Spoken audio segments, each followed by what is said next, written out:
tem um deste? Sou louca pelo meu. Na verdade, adoro todas as minhas coisas. Já se perguntou de onde vêm todas as coisas que compramos e para onde vão quando nos desfazemos delas? Não conseguia deixar de pensar nisso, por isso quis saber mais sobre o assunto. E os livros diziam que as coisas se deslocam ao longo de um sistema. Da extração, para a produção, para a distribuição, para o consumo e para o tratamento de lixo. Isso tudo se chama a economia de materiais. Bem, estudei um pouco mais. Eu passei 10 anos viajando pelo mundo atrás de pistas de onde vêm as nossas coisas e para onde vão. E sabe o que eu descobri? Esta não é toda a história. Falta muita coisa nessa explicação. Em primeiro lugar, neste sistema parece que está tudo bem, sem problemas. Mas, na verdade, é um sistema em crise, porque trata-se de um sistema linear, e nós vivemos num planeta finito, e não se pode gerir um sistema linear num planeta finito, indefinidamente. Em todas as suas etapas, este sistema interage com o mundo real. A vida real não acontece numa página em branco. Interage com sociedades, culturas, economias, o ambiente. E durante as etapas, a vida vai se chocando contra seus limites. Limites que aqui não vemos porque o diagrama está incompleto. Então, voltemos atrás para preencher alguns espaços e ver o que falta. Uma das coisas mais importantes em falta são as pessoas. Sim, pessoas. As pessoas vivem e trabalham em todas as etapas desse sistema, onde algumas são um pouco mais importantes que outras. Algumas têm maior poder de decisão. Quem são elas? Comecemos pelo governo. Meus amigos dizem que eu devia usar um tanque para simbolizar o governo, e isso é uma realidade em muitos países, e cada vez mais também no nosso. Afinal, mais de 50% dos nossos impostos vão para os militares. Mas vou usar uma pessoa para simbolizar o governo, porque acredito nos valores e na visão de que o governo deve ser das pessoas, pelas pessoas, para as pessoas. A função do governo é olhar por nós, cuidar de nós. Esse é o seu trabalho. Depois vem as corporações. O que leva as corporações a parecerem maiores que o governo é porque elas são maiores que o governo. Atualmente, entre as 100 maiores economias da Terra, 51 são corporações. À medida que as corporações foram crescendo, em tamanho e poder, assistimos a uma pequena mudança no governo, como se estivessem mais preocupados com o bem-estar deles do que com o nosso. Muito bem, então vejamos o que mais falta nessa imagem. Começaremos pela extração, que é uma palavra pomposa para exploração de recursos naturais, que por sua vez é uma palavra pomposa para destruir o planeta. A verdade é que cortamos as árvores, arrebentamos as montanhas para extrair os metais, consumimos toda a água e exterminamos os animais. Aqui enfrentamos o nosso primeiro limite. Estamos ficando sem recursos naturais. Estamos utilizando demasiados materiais. Sei que isto pode ser difícil de ouvir, mas é a verdade. Por isso temos que lidar com isso. Durante apenas as 3 últimas décadas, foram consumidos 33% dos recursos naturais do planeta. Desapareceram. Cortamos, minamos, perfuramos e destruímos o planeta tão depressa que estamos debilitando a capacidade do planeta para sustentar o nosso modo de vida.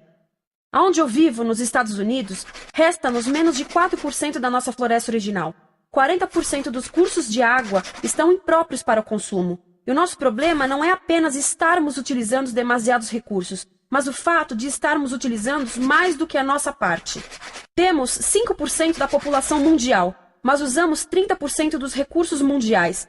Se todos consumissem ao ritmo dos Estados Unidos, precisaríamos de 3 a 5 planetas. E sabem uma coisa? Só temos um. Então, a resposta do meu país a essa limitação é simplesmente ir tomar dos outros. Este é o terceiro mundo, que alguém dirá tratar-se apenas de uma expressão para designar o local para onde foram as nossas matérias-primas. E o que é que acontece? A mesma coisa, destruição do local. 75% das zonas de pesca do planeta estão sendo exploradas ao máximo ou além da sua capacidade. Desapareceram 80% das florestas originais do planeta. Só na Amazônia perdemos 2.000 árvores por minuto, o equivalente a um campo de futebol por minuto. Então, e as pessoas que vivem aqui? Bem, de acordo com esses sujeitos, eles não são donos desses recursos, mesmo que vivam lá há gerações. Não são donos dos meios de produção, nem compram muitas coisas. Nesse sistema, quem não possui nem compra muitas coisas não tem valor. A seguir, as matérias-primas seguem para a produção, aonde utilizamos energia para misturar químicos tóxicos com recursos naturais para produzir produtos contaminados com tóxicos. Há atualmente no comércio mais de 100.000 químicos sintéticos. Apenas um punhado foi testado para avaliar o seu impacto na saúde, e nenhum foi testado em relação aos impactos sinérgicos na saúde, ou seja, a interação com todos os outros químicos aos quais estamos expostos diariamente. Por isso, desconhecemos o impacto total deles na saúde e no ambiente. Mas sabemos uma coisa: os tóxicos entram e saem. Enquanto continuarmos a introduzi-los nos nossos sistemas de produção industrial, continuaremos a inserir esses tóxicos nos produtos que levamos para nossas casas, trabalho e escolas, e claro, para nossos corpos. Como os BFRs, ou retardantes de incêndio à base de brometo, que tornam as coisas mais resistentes ao fogo, mas são super tóxicos. São neurotóxicos, ou seja, tóxicos para o cérebro. O que é que estamos fazendo usando esses químicos? Apesar disso, os usamos em nossos computadores, eletrodomésticos, sofás, colchões e até alguns travesseiros. Sim, pegamos nossos travesseiros, os revestimos com neurotoxinas, levamos para casa e dormimos por 8 horas com eles. Não sei, mas acho que num país com tanto potencial, poderíamos ter uma maneira melhor de evitar que as cabeças peguem fogo à noite. Sabia que essas toxinas vão se acumulando ao longo da cadeia alimentar e se concentram nos nossos corpos? Sabe qual é o alimento do topo da cadeia alimentar com o nível mais elevado de químicos tóxicos? O leite materno. Isto significa que os menores membros das nossas sociedades, os nossos bebês, recebem as maiores doses de químicos tóxicos das suas vidas a partir do leite das suas mães. Não acha que é uma incrível violação? A amamentação deveria ser o mais importante ato humano de nutrição. Deveria ser algo sagrado e seguro. A amamentação continua a ser o melhor e as mães devem amamentar, mas nós deveríamos proteger esse ato. Eles deviam protegê-lo. Eu pensava que zelavam pelos nossos interesses. As pessoas que mais sofrem com esses produtos químicos são os trabalhadores das fábricas. Muitos são mulheres em idade reprodutiva que trabalham com toxinas que afetam a gestação, carcinogênicos e muito mais. Agora eu pergunto: que tipo de mulher em idade reprodutiva trabalharia no emprego deste, exposta a estas toxinas, a não ser uma mulher sem outra alternativa? Essa é uma das maravilhas desse sistema. A erosão dos ecossistemas e economias locais aqui garante um fluxo constante de pessoas sem alternativas. No mundo, há 200 mil pessoas por dia se deslocando de ambientes que as sustentaram ao longo de gerações para cidades, onde muitas vivem em bairros de lata, à procura de emprego, por mais tóxico que seja. Não só os recursos são desperdiçados ao longo desse sistema, mas também pessoas, comunidades inteiras são desfeitas. Sim, as toxinas entram e saem. Muitas delas saem das fábricas em produtos, e muitas mais saem como subprodutos, ou poluição, e estamos falando de muita poluição. Nos Estados Unidos, as indústrias admitem liberar mais de 1.800.000 quilos de químicos tóxicos por ano. Deve ser muito mais, porque isso é o que eles admitem. Trata-se de outro limite, porque quem quer ver e respirar 1.800.000 quilos de químicos tóxicos por ano? Então o que eles fazem? Mudam as fábricas poluidoras para o estrangeiro, para poluir outros países. Mas, surpresa, grande parte dessa poluição volta para nós trazida pelo vento. E o que acontece depois de todos os recursos naturais serem transformados em produtos? Passam por aqui, para a distribuição, o que significa vender todo o lixo contaminado com toxinas o mais rápido possível. Aqui, o objetivo é manter os preços baixos, com as pessoas comprando os produtos em constante movimento. Como eles mantêm os preços baixos? Pagam salários baixos aos trabalhadores das lojas e restringem o acesso aos seguros de saúde sempre que podem. Tudo se resume em exteriorizar os custos. O verdadeiro custo da produção não se reflete no preço. Em outras palavras, não pagamos aquilo que compramos. Outro dia estive pensando nisto. Ia a caminho do trabalho e queria ouvir as notícias. Por isso entrei numa loja para comprar um rádio. Encontrei um pequeno rádio verde engraçado que custava $4,99. Na fila do caixa pensei, como $4,99 podem refletir o custo da produção e transporte desse rádio até ele chegar nas minhas mãos? O metal deve ter sido extraído na África do Sul. O petróleo provavelmente do Iraque. O plástico produzido na China e talvez montado por uma criança de 15 anos numa fábrica do México. $4,99 não paga nem o aluguel do espaço ocupado na prateleira, nem parte do salário do empregado que me atendeu, ou as viagens de navio e caminhão que o rádio fez. Foi assim que eu percebi que eu não paguei o valor do rádio. Então, quem pagou? Estas pessoas pagaram com a perda do espaço dos seus recursos naturais. Estas pagaram com a perda do ar puro, com o aumento de doenças como asma e câncer. As crianças do Congo pagaram com o seu futuro, pois 30% delas abandonam a escola para trabalhar nas minas de coltan, um metal que usamos em aparelhos eletrônicos baratos e descartáveis. Estas pessoas pagaram por não ter direito ao seguro de saúde. Ao longo desse sistema, pessoas contribuíram para que eu comprasse o rádio por $4,99. Mas essas contribuições não são registradas por nenhum contabilista.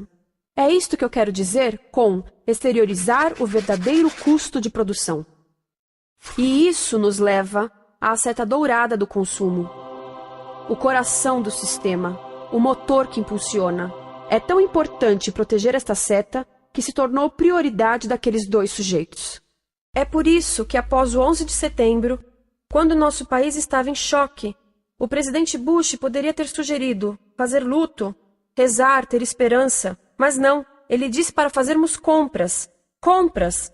Nos tornamos uma nação de consumidores. Nossa principal identidade passou a ser de consumidores. Não mães, professores, agricultores, mas consumidores. Nosso valor é medido e demonstrado pelo quanto contribuímos para esta seta. Quanto consumimos. Não é isso que fazemos? Compramos, compramos, compramos. Manter os produtos circulando. E como circulam? Sabe qual a porcentagem dos produtos que circulam através desse sistema que ainda são usados 6 meses depois da venda na América do Norte? 50%? 20%? Não, 1%. 1. Em outras palavras, 99% das coisas que nós cultivamos, processamos, transformamos, 99% das coisas que percorrem o sistema são lixo em menos de 6 meses. Como é que podemos gerir um planeta com esse nível de rendimento? Mas não foi sempre assim. Hoje, o consumidor médio americano consome o dobro que há 50 anos. Pergunte à sua avó. No tempo dela, a boa gestão, a engenhosidade e a poupança eram valorizados. Então, como é que isso aconteceu? Bem, não aconteceu simplesmente. Foi planejado. Pouco depois da Segunda Guerra Mundial, estes sujeitos estudavam a forma de impulsionar a economia. O analista de vendas Victor Lebow articulou a solução que se tornaria a norma de todo o sistema. Ele disse: a nossa enorme economia produtiva exige que façamos do consumo a nossa forma de vida, que tornemos a compra e o uso de bens em rituais, que procuremos a nossa satisfação espiritual, a satisfação do nosso ego no consumo. Precisamos que as coisas sejam consumidas, destruídas, substituídas e descartadas a um ritmo cada vez maior. O conselheiro econômico do presidente Eisenhower disse: o principal objetivo da economia americana é produzir mais bens de consumo. Mais bens de consumo? O nosso principal objetivo? Não é providenciar cuidados médicos, ou educação, ou transportes seguros, ou sustentabilidade, ou justiça? Bens de consumo? Como é que eles nos fizeram adotar esse sistema de forma tão entusiástica? Bem, 2 das suas estratégias mais bem-sucedidas são a obsolescência planejada e a obsolescência perceptiva. A obsolescência planejada é uma outra forma de dizer criado para ir para o lixo. Eles fazem as coisas de modo que sejam inúteis tão rápido quanto possível para jogarmos fora e voltarmos a comprar. Isso é óbvio em sacolas ou copos de plástico, mas verifica-se isso em coisas maiores como esfregões, DVDs, máquinas fotográficas, churrasqueiras, quase tudo, até computadores. Já reparou que quando compra um computador, a tecnologia muda tão rápido que em poucos anos se torna quase um impedimento para a comunicação? Fiquei curiosa e abri um desses computadores para ver o que tinha dentro, e descobri que a peça que se muda a cada ano é apenas uma pecinha no canto. Mas não se pode mudar apenas essa peça, porque cada nova versão tem um formato diferente. Tem que jogar tudo fora e comprar um novo. Estive lendo sobre o design industrial da década de 50, quando a obsolescência planejada começou a aparecer. Esses designers eram muito claros sobre o assunto. Chegavam a debater quão rápido conseguiam que um aparelho avariasse, mas de modo que o consumidor mantivesse fé suficiente para ir comprar outro. Foi tão intencional, mas as coisas não avariam suficientemente rápido para manter essa seta funcionando. Por isso existe também a obsolescência perceptiva. A obsolescência perceptiva nos convence a jogar fora coisas que ainda são perfeitamente úteis. Como fazem isso? Mudam a aparência das coisas. Por isso, se comprou suas coisas há alguns anos, todos percebem que você não tem contribuído para essa seta. E como o nosso valor depende da nossa contribuição para essa seta, isso pode ser embaraçoso. Por exemplo, se eu tiver o mesmo monitor de computador gordo e branco na minha mesa por 5 anos e a minha colega tiver comprado um computador novo, ela vai ter um monitor plano brilhante que combina com o computador, com o celular e até com as canetas. Ela parece estar operando uma nave espacial e eu pareço que tenho uma máquina de lavar na mesa. A moda é outro bom exemplo. Já se perguntou por que os saltos dos sapatos das mulheres passam de largos para finos num ano e no próximo de finos para largos? Não é por haver um debate sobre qual deles é mais saudável. É porque usar saltos largos num ano de saltos finos mostra que você não contribuiu recentemente para a seta. Por isso não vale tanto quanto a pessoa com saltos finos ao seu lado, ou em um anúncio. É para comprarmos sapatos novos. A publicidade e a mídia em geral têm um papel importante nisto. Cada um de nós nos Estados Unidos é bombardeado com mais de 3.000 anúncios por dia. Vemos mais publicidade num ano do que as pessoas há 50 anos viam em toda a vida. Qual é o objetivo de um anúncio se não nos fazer infelizes com o que temos? Por isso, nos dizem 3.000 vezes por dia que o nosso cabelo está errado, nossa pele, nossa roupa, nossos móveis, nossos carros, nós estamos errados. Mas tudo se resolve se formos às compras. A mídia também ajuda a esconder tudo isto e isto. Por isso, a única parte da economia que vemos são as compras. A extração, produção e envio para o lixo acontecem fora do nosso campo de visão. Por isso, nos Estados Unidos, temos mais coisas do que tivemos antes, mas pesquisas mostram nossa felicidade declinando. Nossa felicidade teve seu pico na década de 50, a mesma época em que a febre consumista explodiu. Coincidência interessante. Acho que sei o porquê. Temos mais coisas, porém menos tempo para o que realmente nos faz felizes.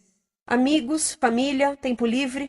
Estamos trabalhando mais do que nunca. Analistas dizem que não temos tão pouco tempo livre desde a sociedade feudal. E sabem quais são as duas atividades que mais fazemos no pouco tempo livre que temos? Ver televisão e fazer compras.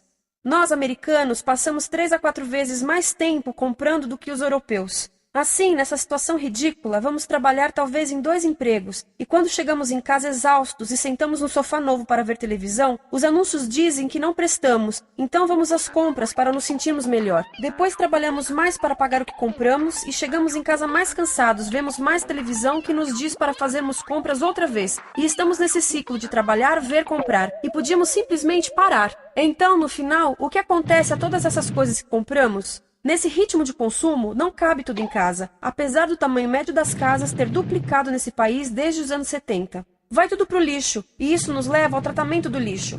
Essa é a parte da economia de materiais que conhecemos melhor, porque nós temos de levar o lixo até a esquina.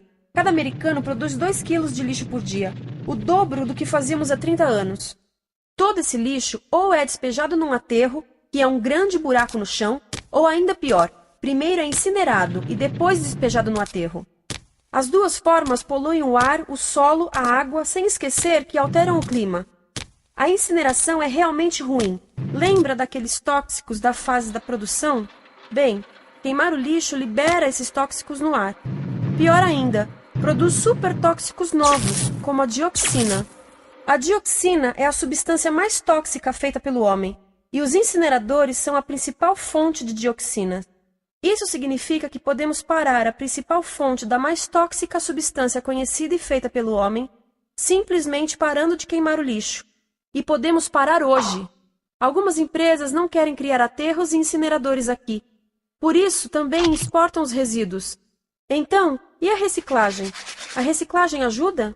Sim, a reciclagem ajuda. Ela reduz o lixo nessa extremidade e depois reduz a pressão para minerar e colher mais nessa extremidade. Sim, todos devemos reciclar, mas reciclar não é o suficiente. Reciclar nunca será suficiente, por 2 razões. Primeiro, o lixo que vem das nossas casas é apenas a ponta do iceberg. Para cada saco de lixo que deixamos na esquina, 70 sacos de lixo são criados anteriormente, só para fazer o lixo desse saco que deixamos na esquina. Assim, mesmo que pudéssemos reciclar 100% do lixo das nossas casas, não se chegaria ao coração do problema. Além disso, grande parte do lixo não pode ser reciclado, ou porque contém demasiados tóxicos, ou porque é criado de início para não ser reciclável. Como aquelas caixas de suco, que têm as camadas de metal, papel e plástico, todas coladas. Não dá para separar essas camadas para reciclá-las. Como se vê, é um sistema em crise. Por todo o percurso, estamos batendo em limites, do clima em mudança ao decréscimo da felicidade. Simplesmente não está funcionando. Mas a parte boa de um problema tão generalizado é haver tantos pontos de intervenção.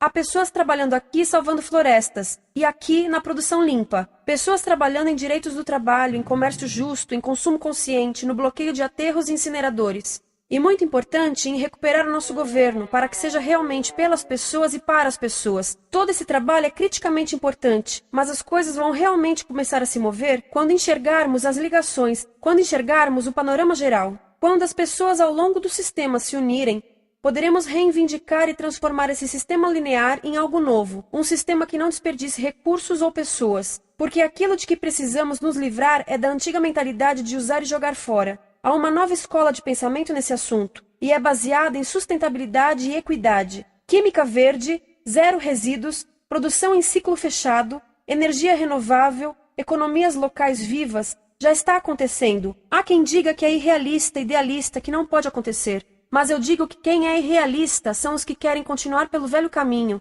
Isso é que é sonhar. Lembre-se que a velha forma não aconteceu por acaso. Não é como a gravidade que temos que conviver. As pessoas a criaram, e nós também somos pessoas. Por isso, vamos criar algo novo.